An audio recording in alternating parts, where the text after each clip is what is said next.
All right, so today, since it is mid-November, basically at this point, I would imagine that most of you, as well as us, are heading into an off season. We still have some rainouts to make up. We still have some playoff games to play, but we are fortunate to have moderate weather all year round, so we can do that. But I know a lot of you, especially Midwest, East Coast, up north, all that sort of stuff. You guys, all your leagues have probably ended. They may have been ended for a couple weeks now, and now you are in your off season. I know here we usually have a shorter off season because we have better weather. But when I was back in Illinois, we played our last games of the year November, maybe into October, and then we really couldn't get out on the field again until about mid-April or so. So usually you've got 4 months, 5 months, something like that, to really have an off season. And I am just as guilty as anyone else. There's many an off season where I didn't do anything during the off season, at least as far as training and or practicing or anything like that. So what we wanted to do today is maybe give you some ideas, give you some resources on maybe what to do during the off season so you come back next year even better. I think it's a good idea. We've got a couple questions from some of the subscribers too that we'll answer. And if there are any other questions after you listen to this pod or you watch the video that you want us to dive into more, but the products we talk about, let us know. We're happy to give you some more information on those types of things. For sure. Depending on where you are, as Cam mentioned, there may be the ability for you to get into some pickup groups or have some practices with individuals that may be in your community through either Meetup, just other players in your league, or just other pickup groups. But a lot of the things we're going to talk about are really targeted to you as an individual and what you can do yourself to be better and improve on different aspects of your game, because it really, depending on where you are, you may not even have the opportunity to get on the field and take fly balls because it may be under snow, or it may just be pouring rain, or you may not have fields to go to or anybody to hit you the ball. Yep. So a lot of the stuff we're going to talk about is things that you can do as an individual to try to work on different aspects of your game. And we'll also throw out different ideas for where you may find groups of people that can help you work on some of those things that you can't do by yourself. For sure. To kind of give a background on why we might know anything about what we're about to talk about. As far as, again, playing softball, we've talked about that in the past. We have done that for a number of years, probably at least a decade apiece. So we've done that. We know that part. I think you guys are all aware that we have some amount of knowledge on softball. But as a background there for Jason, he was D1, Division I track, and has had lots of workouts he's had to do, lots of off-season workouts he's had to do. So a lot of training, a lot of running, a lot of that sort of stuff. I am a personal trainer / strength coach by trade, so I have a pretty good foundation in the weightlifting / I don't want to say bodybuilding, 'cause it's not really bodybuilding, but kind of like body composition, changing your size, whether that's increasing or decreasing weight and that sort of thing. So we have some expertise outside of just playing softball and then winging it when it comes to training in the off season.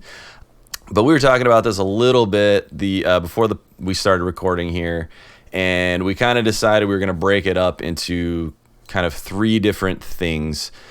Basically, strength, speed, and skill. So I think the one important thing, and maybe I do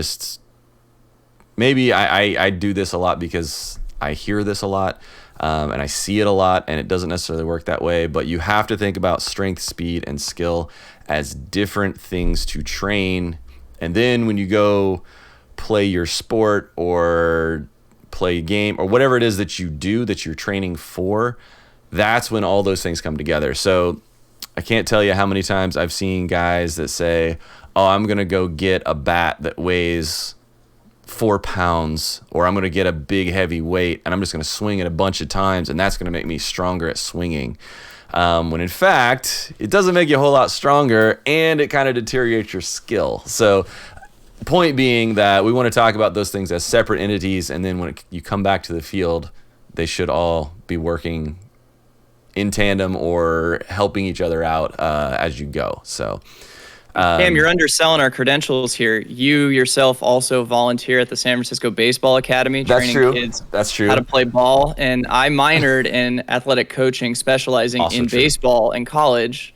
So we also have some sort of training, formal training on this as well. So we're not completely off the streets, guys, if you will. Fair. Now, I will say, only because I respect those other guys that I coach with at the San Francisco Baseball Academy, I am a little new to coaching kids with baseball specifically. Again, I know how to coach, but coaching baseball specifically, I'm a little bit newer to. Those guys are 10 plus year veterans and are really, really great, and really, like, those guys work with, like, I was in there yesterday and literally they were working with a kid that's signing D1 tomorrow. Like, or I guess that was today. He was talking about yesterday. So he's signing. He's a first baseman. He's going to play for University of Nevada, Reno. So, congrats. Yeah, exactly. And it was all. And I mean, the guy was just hitting nukes, like insane, like power. Big dude, going to play first base, all that stuff. Did not actually catch his name. It's the first time I'd ever seen him or met him there, but he definitely looked the part. That's for sure. And it sounds like their first baseman last year got drafted, so it's an open position for him to compete for, which is pretty cool. Like, it's just cool to see. But yeah, it's great. I guess just to brag on them a little bit, they've got a whole wall. Like, they've been doing it for 10 or 12 years at this point. They've got a whole wall of just all the guys and girls that have come through and even just started, like, even as little kids and all the way up. They had a whole, basically it's like a wall of fame of anybody that, if you played high school, or if you played varsity high school, then you went on to college of some sort, and then if you went on to any sort of, like, major league programs or anything like that. So it's kind of cool. It's pretty cool to see. And and they have pros come in during the off season and do work and stuff too. So it's a cool place. I'm very much looking forward to learning more from those guys. So, but I digress. They're awesome. Check them out. I'm sorry, I totally forgot that you minored in sports management. That is my bad. But yes, we do. We have some knowledge of this. We're not just talking about stuff we don't have any clue about. So if you're absolutely bored on a rainy day, reach out to the pod and I will send you the 130-page baseball textbook that I had to write. It's excellent, by the way. I've seen it. It's excellent. It talks about a lot of different drills. You know, again, we're talking about baseball here, so some of them may not be directly applicable, but I mean, I had to write a 2.5-hour practice where every individual was accounted for every minute of the 2.5-hour practice. So it's an interesting read for college Jason. If you're so inclined and you have nothing better to do than watch paint dry, it's probably less entertaining, but you can get a good laugh. Know. Some people enjoy that stuff. But anyway, as you mentioned, I think the big thing is we're going to talk about functional activities that can make you better while building strength, but they apply directly to the movements that you will be completing as a softball player. Yes. So we're not just going to tell you to go get as bulky as possible. We're going to tell you to try to do these movements that are going to increase your strength as they directly apply to you throwing, you fielding, and you swinging, which are the main things. Is you want to be building functional strength to enhance what you're doing in the movements that softball requires. That is true. And I guess we should jump in with, I think the first thing we're going to talk about anyway is strength training. Again, this is, maybe it's just because it's where I see it the most, but this is the place where you don't have to be careful. You just have to be aware that you don't want to necessarily mix practicing your skill with trying to gain strength, only because if you try to do both the same time, you're going to be pretty inefficient at both. For strength training specifically, again, I'm a weightlifting coach, all that sort of stuff. Drop your certs. I've had so many, and I've had them lapse, so I don't even know which ones are still active, to be honest with you. But either way, the most recent one was actual Olympic weightlifting. So I was certified by, he was like I think it was 1980, 1984 was the Olympic coach for the Olympics, and then he's been like a consultant every year, every Olympics since then. So the guy knows what's up. So that was my most recent one, I believe. Really, I know a lot of people don't want to hear this, and we'll get into our friend Jay-Z's question here in a minute. A lot of people don't want to hear this, but the absolute best way to do this is the big three main lifts for compound lifts, squats, deadlifts, bench press. There's no way getting around it. That's the best way to do it if you want to get strong.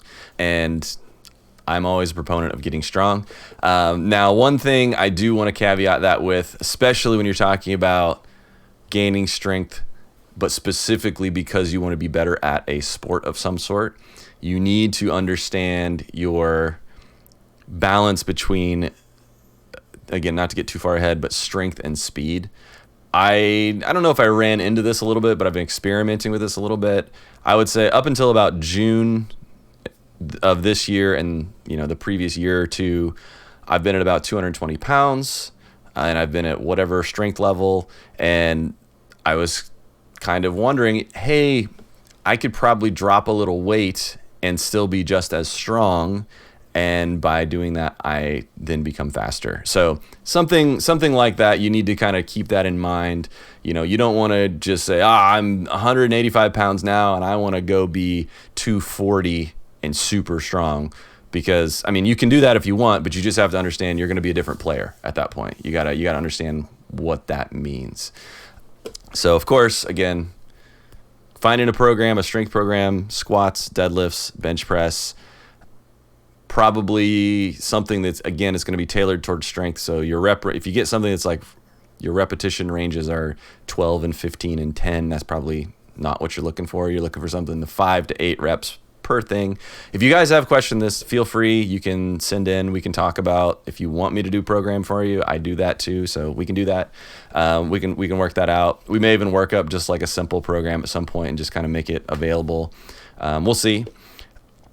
I do know that Jay-Z specifically, though, asked about, this is what's funny.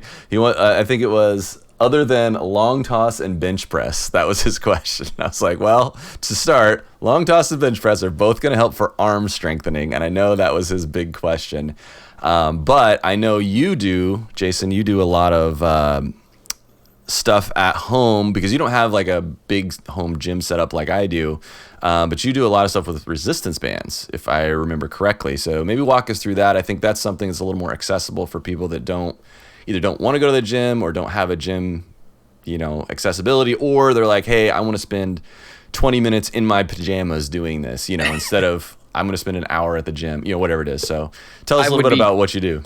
I would be remiss to say that I haven't done a workout in pajamas. I totally do it all the time. Of course you do. Of course. And Everybody really does. the best thing about the resistance bands and those exercises for your shoulder specifically, because we're going to talk about arm strength, all you really need is the resistance bands and potentially a door jam, and that's it. You don't need a whole heck of a lot else. So what we got here is essentially your resistance band will come with a harness or a handle like this. So I've got, this handle that attaches onto a carabiner to the weighted resistance band, and they've got 50-pound ones. And then you've also got, something like this, which you can put into a door jam. It's essentially it's like a wedge ring basically that sits at the end of a strap that you can wedge into the door. And when you shut the door, it's going to kind of hold that so you can put tension on that. But really what you want to do is just a couple of different shoulder exercises, kind of, a lot of people you'll see warming up that'll be doing, L rotation. So you more or less put your shoulder completely horizontal and then just rotate starting with your palm completely horizontal facing down and rotate up to as close to vertical as you can. And really you want to focus on not dropping the elbow, but keeping it as steady as possible. One of the things that we'll talk about here as you're going through these types of exercises, and you can jump in here with your personal training recommendations as well, as it's not about doing this with the maximum amount of weight you can. Right. Because if you start to just try to bulk it up to the highest weight you can twist, you're going to start finding that you're engaging other muscle groups to really make that twist. And you're kind of negating the purpose, which is really working on your shoulder strength. If you're starting to twist and you're doing this, you're starting to pull in the back of your shoulder as well, right? You're pulling in a different muscle group to make that rotation. So you really want to do a slow, steady rotation that's keeping your elbow stable and really just focusing on that rotation, which is going to help strengthen your shoulder girdle here, which is one of the direct motions that you're completing as you're throwing a softball. So that's one of the ones that I do a lot. Video a little better here because You were a little off. So basically you're saying keep up 90 degrees, palm basically facing away from you, down and up. Yep. Okay. I just want to make sure we got it on the video there, because again, I know I'm the one running the thing here, so Jason can't see his what's going through the video quite as well as I can. So another thing too, because I get these questions a lot, especially from people doing things at home that are asking me for advice. There's a lot of times questions about how many should I do? And again, like you said, how heavy or how light should this be? My general recommendation is kind of figure out what your purpose is, as far as, are you trying to just make this thing able to go longer, or are you actually trying to make it be stronger? Either one is valid. It just depends on what you want. Figure out whatever repetition range you want to work in, and then pick a weight in which you can do all the reps that you want, and you maybe only could do 2 or 3 more if you kept going. And what that does, it gets you in a weight where it's heavy enough that you're going to make progress. It's not so heavy that you're going to either wear yourself out to a point that the next time you do them, you're not going to be able to perform as well. So basically, again, the idea is, whenever we're doing any sort of strength training, weight training, whatever it is, the idea is to create the right amount of stress so that your body adapts to it. So again, by finding that rep range where you could do 2 or 3 more if you kept going, then you're finding that range where you're going to give it enough stress to make the adaptation to get stronger, but you're not going to give it too much stress that it can't recover in time, and then, you're out for a week. Like again, this is probably not as bad when you're talking about lighter weights on a resistance band and that sort of thing. It's a little bit harder to get to that point. But if you do decide to go the weightlifting route and you're going heavy weights, like I've done that before, where I just decided I was going to go all ham one day, and then all of a sudden now I was kind of torn up for a week, instead of 2 days later when I wanted to do my next workout, I was like recovered and ready to go. So one thing I would really add to that too is to take yourself to the next level and really be aware of how your body's feeling. I think it's really important to note how much weight you're moving when you're doing these exercises, and reflect on them from week to week. So, you're doing a set of, say, 12 shoulder rotations, and you did it at 20 pounds. You started really light, and you said, hey, that felt really, really easy. Maybe you're telling yourself, next time I do this, I can go up a little bit. Yes. Or the opposite. Hey, I tried doing 50 pounds this week, and it was too much. I was either too sore, or I lost my form. So the next time you do that workout, I need to go back to that 40 pounds and keep the rotation stable and consistent, so that as you go on, you can start seeing, oh, hey, I started this workout series 4 weeks ago, and I started at 20 pounds. Yes. And I see that, by week 3, I was already doing 30 pounds and it was feeling a lot better. You can see those gains on a week over week basis. It also helps you remember what you did the previous time. Yes. Write everything down. Yes, 100%. I do all of my stuff through Google Sheets. I'll literally be in the living room doing my workouts, and I'll have the Google Sheet on the screen here, and I'll come in and say I did these things. And I'll color code it. So red was way too heavy, yellow was just right, and green was too easy. Yeah. So that's my color coding system to just say, hey, maybe I pushed it. I tried to jump too soon and my body wasn't ready. Or, hey, you're going too light. If you can, try to push yourself a little bit. Right. And just allows you to hold yourself accountable, but also allows you to build strength. And you don't have to worry about remembering, shoot, what did I do last week again? Yes. Oh, I don't know. Let's just grab a weight and try it out. Yeah. No matter how good you think your memory is, that will happen. If you don't write it down, that will happen. I 100% guarantee it. I see it all the time. Yeah, you're absolutely right on that. And again, by keeping tabs on it, and increasing the weight at a proper time, don't worry if it's okay. Well, last week I did 20, and then this week I could only do 25. I feel like I should be able to do 30 or 40. We're talking about an off season that is,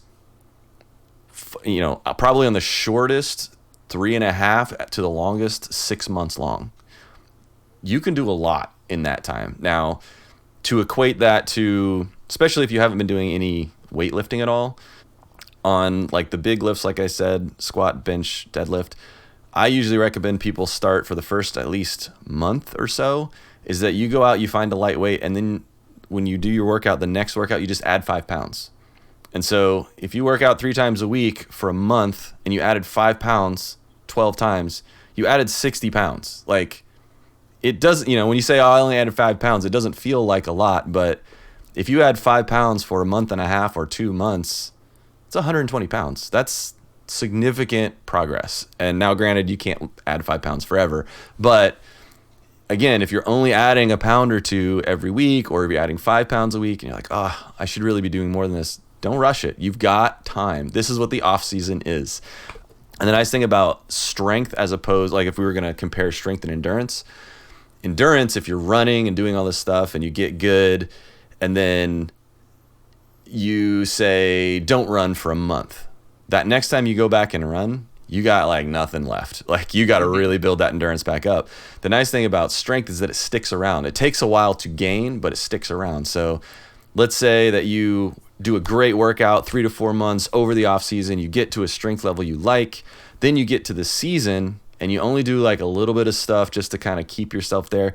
You're going to keep your strength for a long time. Like, if I lift weights, get to a certain strength, and then I don't lift weights for a month, sure, those first 2 workouts are going to be a little brutal just because you're getting back into it, but you'll be back to where you're at in a very short period of time because it's kind of always there. So just keep that in mind, is that even if you're making short steps in strength training, you're going to keep it for a long time, and those little steps add up really quickly. So don't get discouraged by that.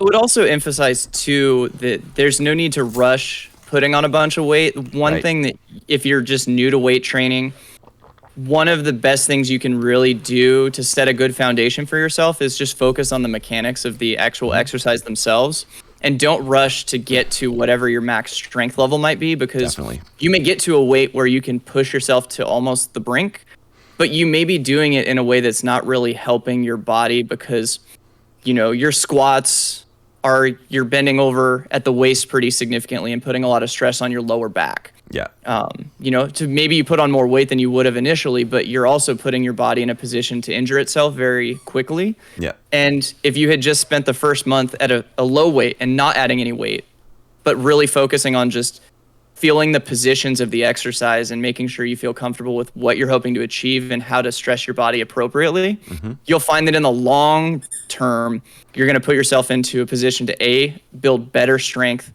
and B, prevent yourself from putting your body in a position where it might injure itself for kind of trying to compensate for muscle groups that aren't supposed to be stressed in those exercises. Yeah.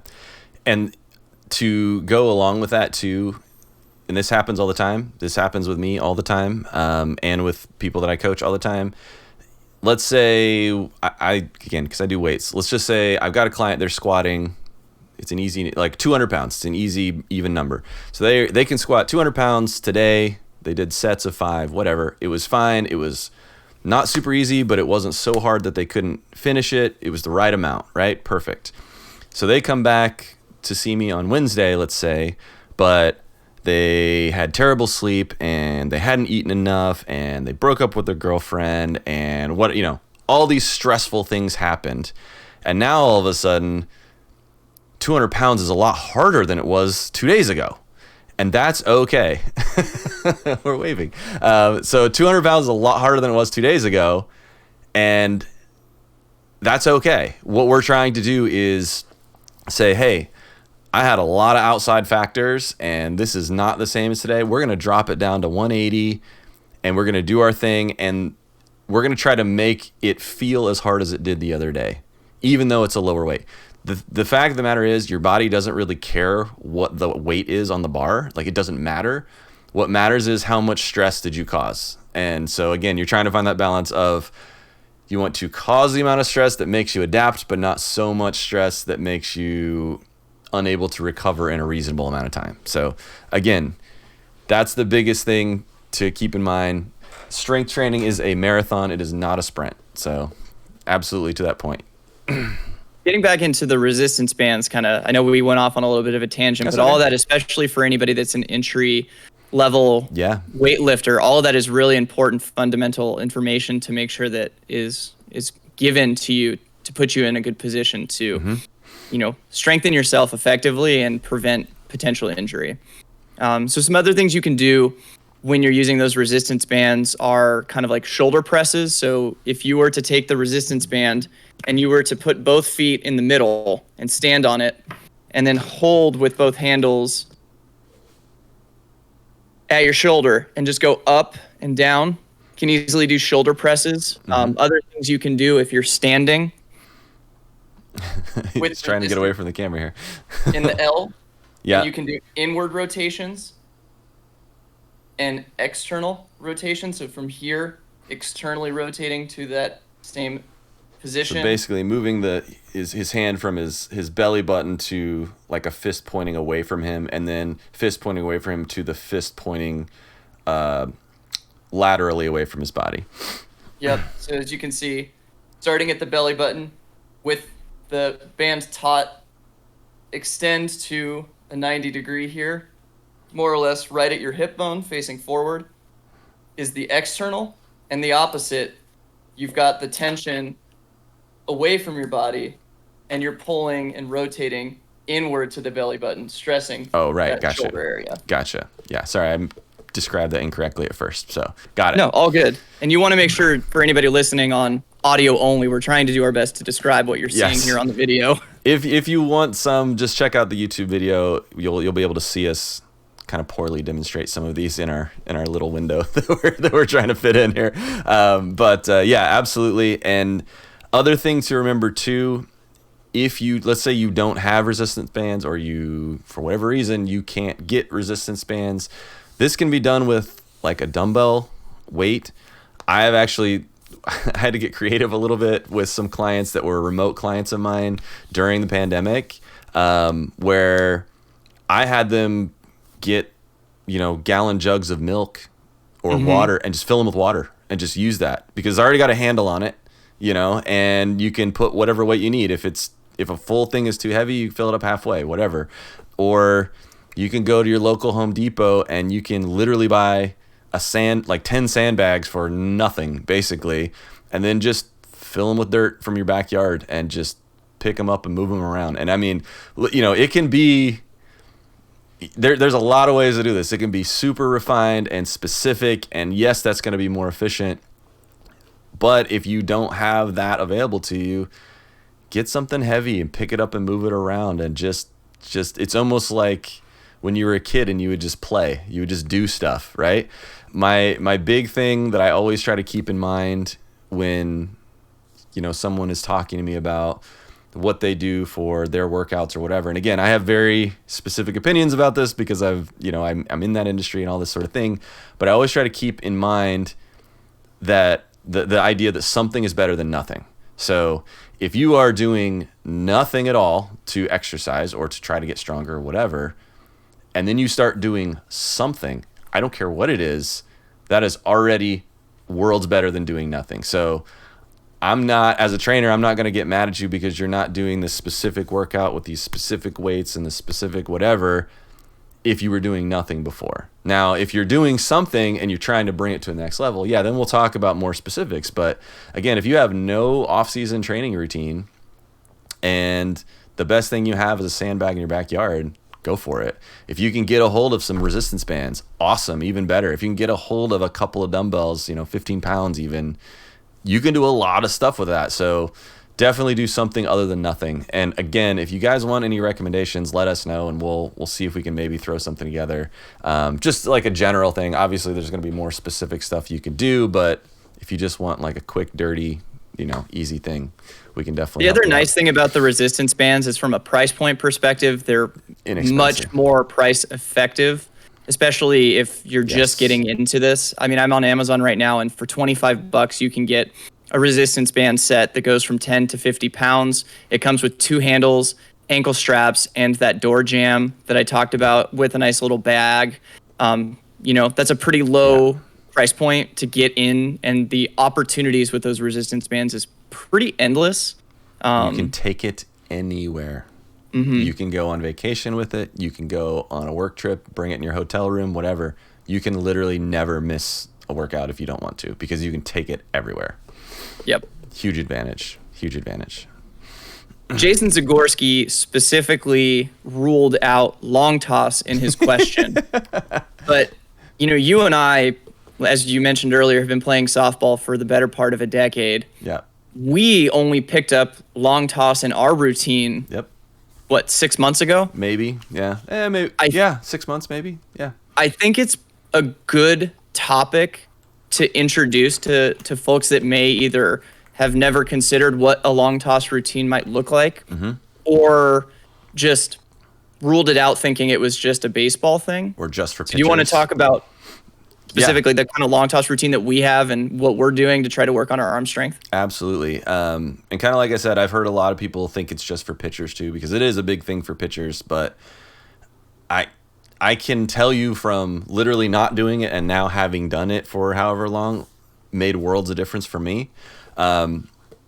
Generally what we'll do is we'll start out, I think Jason's got one there. We'll start out with a heavy ball. So that ball This is a Champro set. So you can get this on Amazon. It comes with 4 weighted softballs. So the nice thing about this is it's the exact same diameter as a softball. So in your hand, it's more like you're throwing a softball that you would in a game.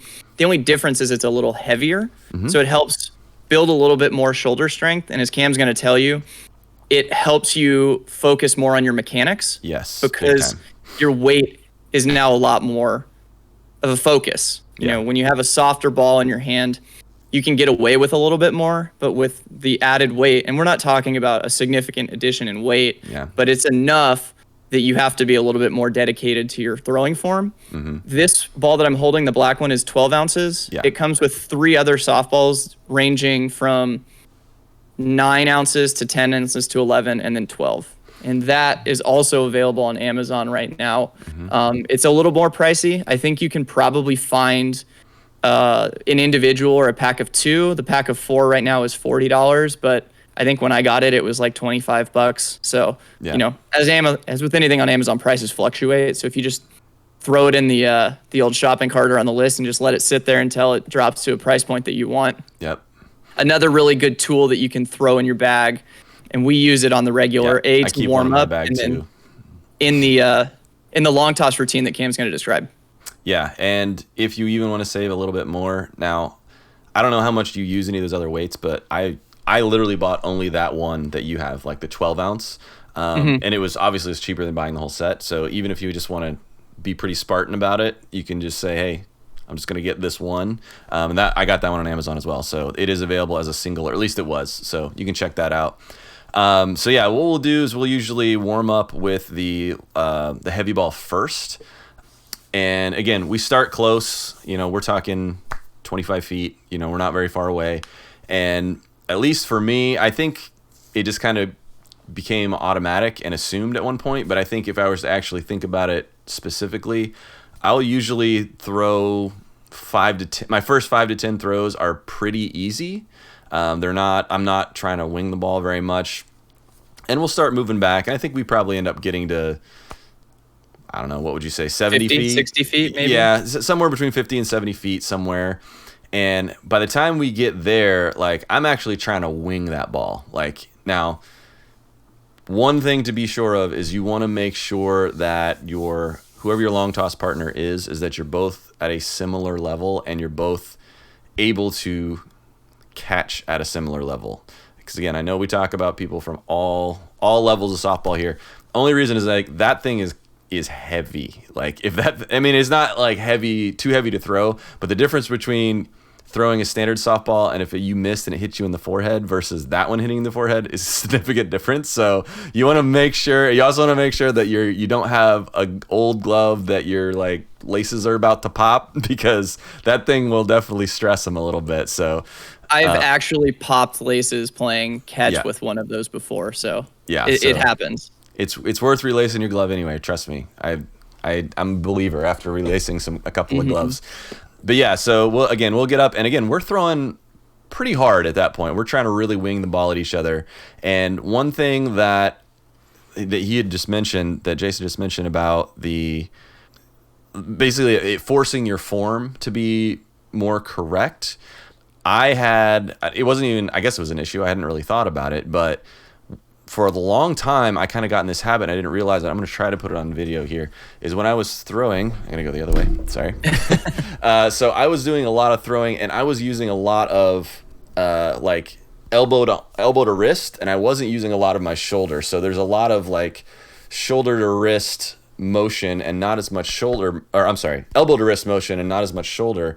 And when you throw that heavy ball in that way, you can really feel that stress, and it does not feel comfortable. And so I was forced to really think about that. And so now I get that much longer arm and use all the shoulder in addition to the elbow to wrist. And I think that really, just the fact that it made me throw more correctly actually helped a ton. Not only with distance, but how velocity. And also I think it helped my accuracy too, just because I was throwing more correctly and there wasn't as many variables, I guess. But anyway, so we'll work ourselves up 30, 40 throws maybe, up to about 50, 60, 70 feet. And then we will switch to a standard softball.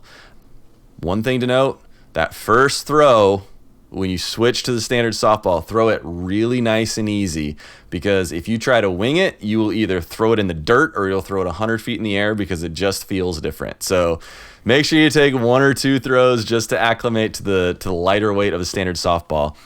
And then generally what we do from that point, we usually do this on a kind of an all-purpose turf field that's kind of in between where we both live, but it's got a bunch of marker lines on it for just random things, whether there's like a volleyball court and soccer turfs, there's baseball.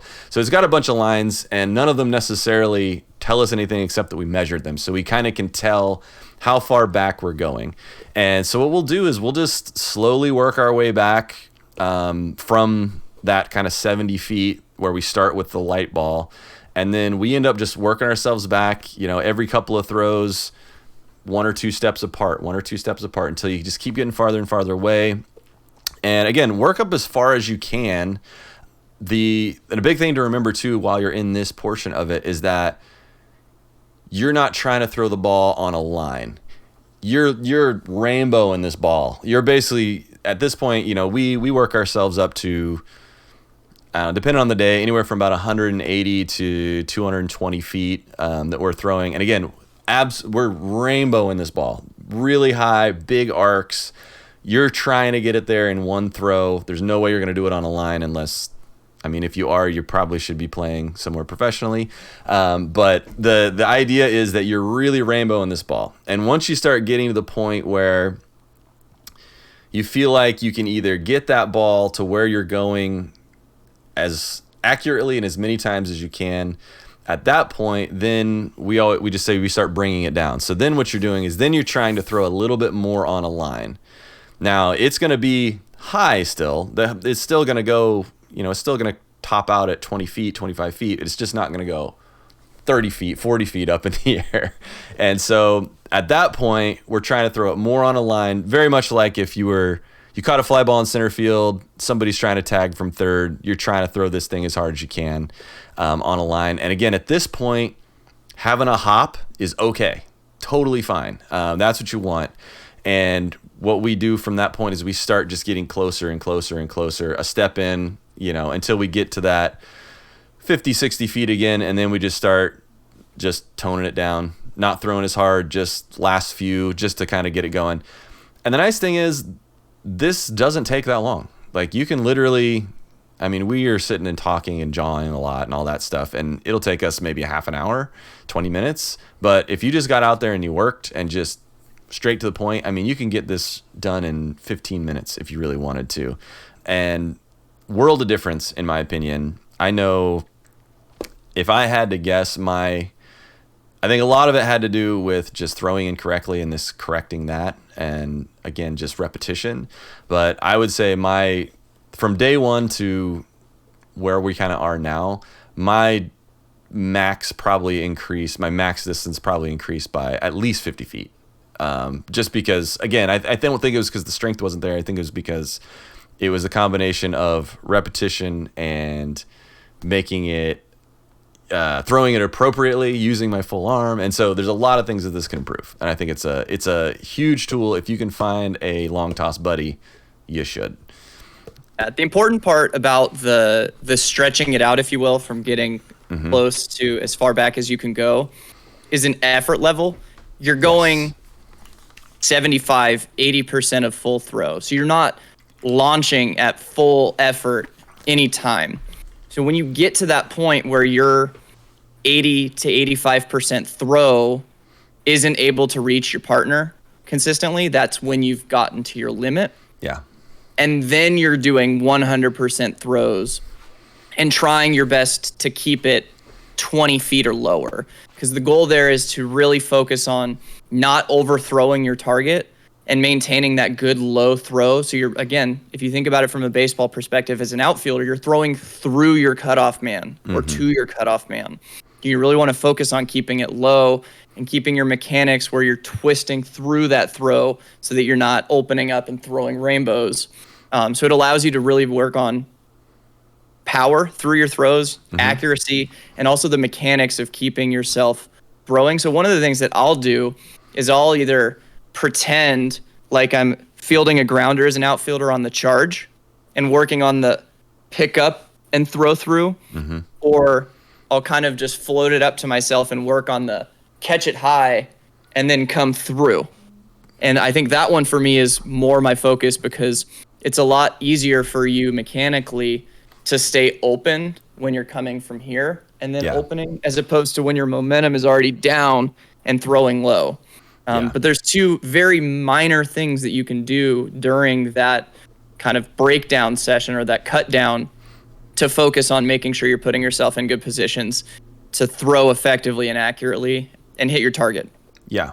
Yeah, and the thing too, again, with repetition, now, again, this is probably, I would say long toss is probably both strength and skill. Might even lean a little bit more towards the skill part of training. But think about during the year, whatever, let's say you're an outfielder, and think about during the season or during even a single game, how many times are you catching or fielding a ball and then you're trying to gun out somebody at a base, like really trying to gun them out? It happens once or twice a game, maybe, depending. And yeah, you play however many games, you play 100 games over here. It means you did it 100 times in a year. You're probably doing that 30 or 40 times in a single long toss session. So the repetition of just doing it, trying things, maybe switching it up a little bit, or even if it's just kind of dialing in that muscle memory, practicing that for the time when it comes is super important, because if you never practice it, you're never going to be as good when the time comes than if you're prepared for it. That's why you practice, and I think practice is the thing that gets away from adult softball sometimes, just because you do that as a kid and sometimes you're maybe not forced to, but you're always like, I just want to play the game and I want to do this, and you don't think about practicing. But that's how you get good. You get good at how you improve. Yeah, and I think, what was it? I've seen this quote many times before, but I'm trying to remember what it was. It was like, amateurs practice till they get it right, and professionals practice till they can't get it wrong. So it's I like that. So it's kind of a similar thing where it's like, and again, there's nothing wrong with being an amateur. If you can't do something yet, you want to practice till you get it right. And then once you get it right, you practice till you can't do it wrong. So it's just, it's one of those things where you can constantly improve. I don't care how good you are. You could always get better if you wanted to. And I'm always a proponent for getting a little bit better. So 100%. Yeah. Long toss, super useful. I know Jay-Z wanted to talk about things that weren't long toss, but we love long toss. So we're going to be proponents for it, I think. Definitely. Any other arm strengthening things we've talked about? The resistant bands, the weighted balls. One thing that I don't know if anybody has these issues like I do. I know one of our friends, Carlos, has them. Tennis elbow, which seems counterintuitive for softball, but if you're an outfielder that throws a lot, or you're somebody that just throws a lot in general, and you start getting pain right underneath your elbow on your throwing arm, Is it inside? Yeah, on the inside here. Yeah, you can't see what I'm pointing at on the audio only. If as you throw, you start to just get a dull ache there. Tennis elbow, which especially if you're like somebody like me that works at a desk a lot, you can just develop weak forearms and biceps and things of that nature. One thing that we use is it's called a flex bar. It's made by TheraBand, and it allows you to work on a lot of those minor muscles in your forearms. So you can work on your pronators and your supinators. I always remember, I'm twisting my hand here. Supinators, you're scooping the soup into your mouth. Yep, that's okay. And then your pronations, so you're working on those forearm muscles that a lot of exercises that you're doing don't really focus on, but especially if you're at a keyboard for a long period of time, those muscles tend to be very weak in general because they're just overworked or under exercised. Using something as simple as that has helped me address a lot of elbow pain that I got during my career before I started really focusing on understanding why my body hurt in certain ways when I played softball and what I can do to fix it. So that's the other thing too, is a lot of the stuff that we're talking about on the podcast is stuff that we've individually dealt with and had to do research to figure out what can we do to either get better at this or develop the strength to overcome those nagging things that come up from just playing on a regular basis. Yeah, and for as many things as I've done correctly, I've done other things wrong too. So it's not like we did everything perfect. A lot of this is trial and error, research, that sort of thing. We kind of figured it out, and we're just trying to pass that on. Maybe you can skip a step or two and not have to go through all of that. But yeah, I think the only other thing I can think of, again, because our buddy Jay-Z was asking about things, if you did have less of those things available to you, you can get a net. It's a little bit of a investment. I think it's about $100, but you can actually get a pretty big net. I want to say it's like maybe 7 foot by 7. Okay, yeah, it's 7 by 7. It's got a pocket in the middle. If you find the right one, it comes with a tee, which we'll talk about later, is a super important tool too. So if you can find the one with the tee, go for it. But yeah, it's $100, so it's a little bit, and you can literally kind of sort of practice your throws, like hard throws into the net. And so I was actually doing that before we started long toss. Yeah, and you can do, depending, may not be recommended, but if you really had to, you could do it in your living room. You don't even have to go outside. Like, it's, again, I don't know if I would recommend that one, but maybe it's a possible. Garage. Yeah, a garage. Maybe a garage. Okay, garages, whatever. But yeah, it's a relatively small amount of space. You can do that, and you can really work on throwing strength and mechanics and all that sort of stuff. So yeah, and you'll find that it gives you a lot of different opportunities to work on a lot of different aspects of your game, right? Yeah, for sure. You get a hitting net with a tee, obviously you're going to be able to work on your swing, but there are some ulterior benefits to that you may not think about that you can kind of explore if you don't have anybody else to practice with. Yeah. I literally would go out to the same field that Cam and I play long toss on now, and I would take a bucket of like 25 balls, and I would stand at a spot 90, 100, 125 feet, throw the bucket, focus on hitting the middle, go pick them up, take an extra 20 to 25 feet back, go through it again. Yeah. Yeah. And I would do that, once or twice a week to really just, if you don't have anybody else to play catch with, that's an easy way to still get throws in, and it gives you a good target so you have an idea of whether or not you're hitting where you're aiming at. Yeah. Put it against a fence so that you're not chasing the balls back if you miss the net, but it's an easy thing to do. It's low maintenance, it's a little bit low tech, but it serves its purpose. Yeah, and again, it's not super cheap. Like I said, it's $100, but in my opinion, you will get your money's worth out of that. No, especially if it comes with a tee. No question, you're going to get your money's worth. So worthy investment. If you spend any money over over your off season to get better, super, super good investment there. So absolutely. Thank you for watching, everyone. We really appreciate it. Depending on what platform you're watching us on, like, subscribe, leave us a comment. Anything you can do to let us know that you like what we're doing here. We really appreciate it. We'll see you next time.